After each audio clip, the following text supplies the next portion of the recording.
How France fell in just 6 weeks. The shocking defeat that changed what? The Battle of France in May 1940 stands as one of the most stunning military collapses in modern history. Despite having superior numbers in men, tanks, and artillery, the Allies were swiftly and decisively defeated by the German forces, leading to the fall of France in just 6 weeks. This catastrophic defeat not only altered the course of World War II, but also sent shockwaves throughout the world, shattering the myth of French military invincibility. The prelude to disaster, France's miscalculations. When Germany invaded Poland in September 1939, Britain and France declared war but offered little practical assistance. Both nations believed that the German war machine would be bogged down in Poland for months, giving them ample time to prepare their defences. However, the rapid fall of Poland and the subsequent phony war, where little fighting occurred on the Western Front, lulled the Allies into a false sense of security. The French army, once considered the best in the world, relied heavily on the Maginot Line, a series of formidable fortifications along the Franco-German border. The Maginot Line, stretching from Switzerland to Luxembourg, was an engineering marvel with underground bunkers, anti-tank obstacles, and heavy artillery. However, this defensive mindset proved to be their undoing. French military planners were stuck in the tactics of World War I, believing that any German invasion would mirror the slow, grinding battles of the past. They placed their faith in static defenses and failed to anticipate the speed and flexibility of modern mechanized warfare. The German Blitzkrieg, a new kind of warfare.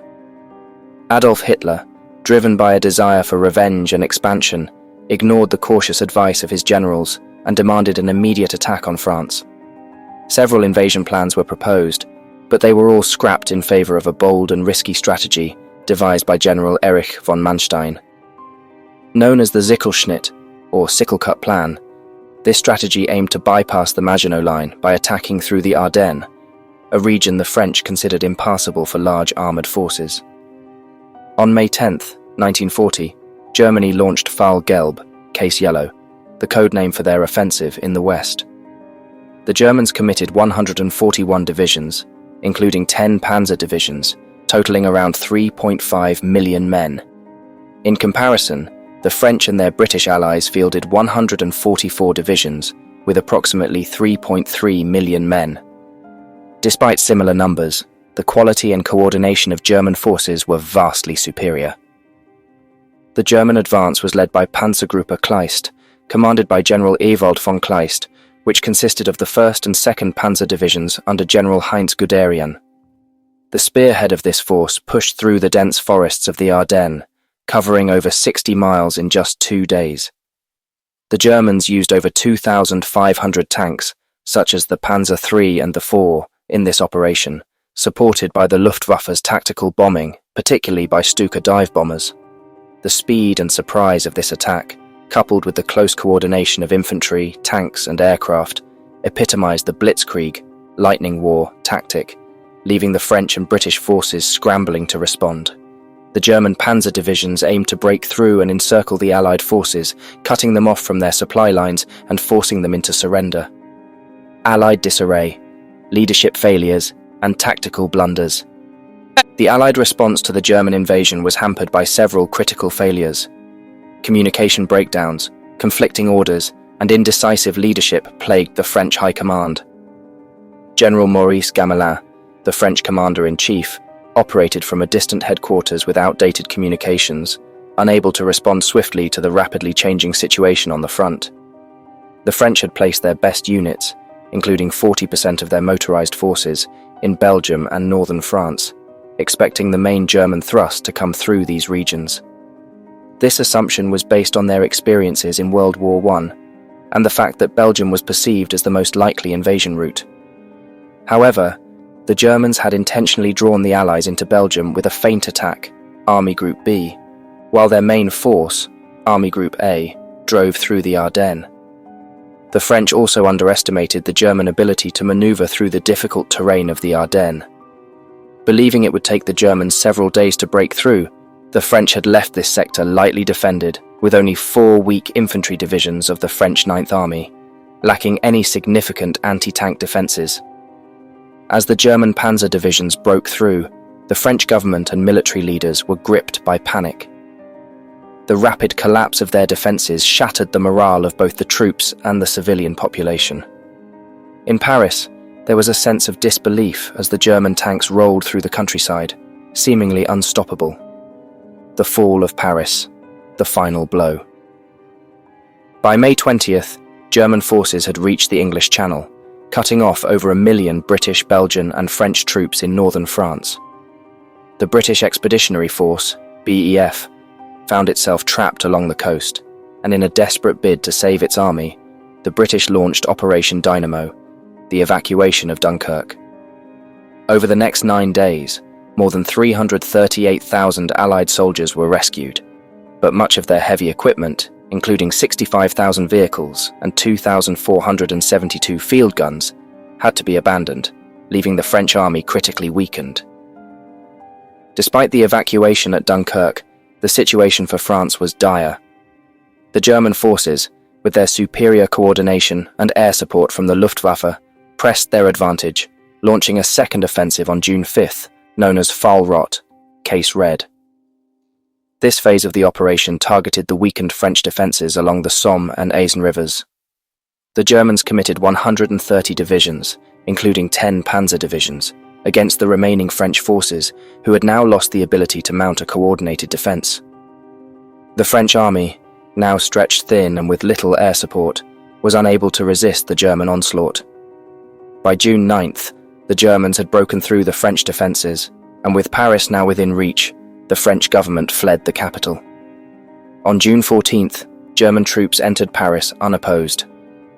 The fall of Paris signalled the end of French resistance. On June 22, 1940, France officially capitulated. The armistice was signed in the same railway carriage in Compiègne, where the Germans had surrendered in 1918, a symbolic act of revenge orchestrated by Hitler. France was divided, with the Germans occupying the northern and western parts of the country, while a collaborationist government, the Vichy regime, was established in the south. The aftermath. The world reacts to France's collapse. The rapid fall of France shocked the world. France, a major European power with a large and well-equipped army, had been expected to hold out against the Germans for years, not weeks. The defeat raised serious questions about the effectiveness of Allied military strategies and the competence of their leaders. For Britain, the fall of France was a wake-up call. With France out of the war, Britain stood alone against Nazi Germany. Winston Churchill, who had just become Prime Minister, famously declared that Britain would fight on, vowing that the British people would never surrender. The German victory in France also had far-reaching consequences for the rest of Europe. It emboldened Hitler and the Nazi leadership, leading them to believe that their military was invincible. However, it also sowed the seeds of future problems for the Germans, as the rapid occupation of France stretched their resources thin and left them vulnerable to resistance movements, logistical challenges, and supply chain issues. Lessons learned. Why France fell. The defeat of France in 1940 was the result of a combination of strategic miscalculations, leadership failures, and the innovative tactics of the German military. The French reliance on outdated strategies, their failure to anticipate the speed and flexibility of the Blitzkrieg, and the indecisiveness of their leaders all contributed to their rapid collapse. The Battle of France demonstrated the importance of adaptability in warfare. While the French had prepared for a repeat of World War I, the Germans had developed new tactics that rendered traditional defences obsolete. The French defeat also highlighted the dangers of underestimating one's enemy and the consequences of poor leadership in times of crisis. The role of technology and industry. Another significant factor in the Battle of France was the difference in military technology and industry between Germany and France. Germany's panzer divisions, equipped with advanced tanks like the Panzer III and IV, were more mobile and better coordinated than the French armour. French tanks, such as the Char B1, were heavily armoured and had powerful guns, but they were slower and less reliable, lacking the radio communications that gave German units superior battlefield coordination. Additionally, the Luftwaffe's dominance in the air played a crucial role in the German victory. The French Air Force was numerically inferior, with around 1,562 operational aircraft compared to the Luftwaffe's 3,000. The German air superiority allowed them to conduct devastating air raids on French positions, disrupt communications, and support ground operations effectively. The industrial might of Germany also contributed to its success. Despite the Treaty of Versailles limiting German rearmament, by 1940, Germany had rebuilt its military industry to a level that surpassed that of France. German factories were producing weapons, tanks, and aircraft at a rate that France could not match, giving the Wehrmacht the tools it needed for a rapid and overwhelming assault. The legacy of the Battle of France. The Battle of France remains a pivotal moment in World War II, one that reshaped the geopolitical landscape of Europe and set the stage for the conflict's later stages. The rapid fall of France demonstrated the effectiveness of Blitzkrieg and the vulnerabilities of even the most powerful nations when faced with new forms of warfare. While the fall of France was a devastating blow to the Allies, it also marked the beginning of a long and arduous struggle to liberate Europe from Nazi occupation. The lessons learned from this defeat would ultimately contribute to the eventual success of the Allied forces and the liberation of France in 1944. The story of the Battle of France serves as a powerful reminder of the importance of preparation, adaptability, and leadership in warfare. It is a cautionary tale of how even the mightiest of nations can fall when they fail to recognize and respond to the changing nature of the battlefield.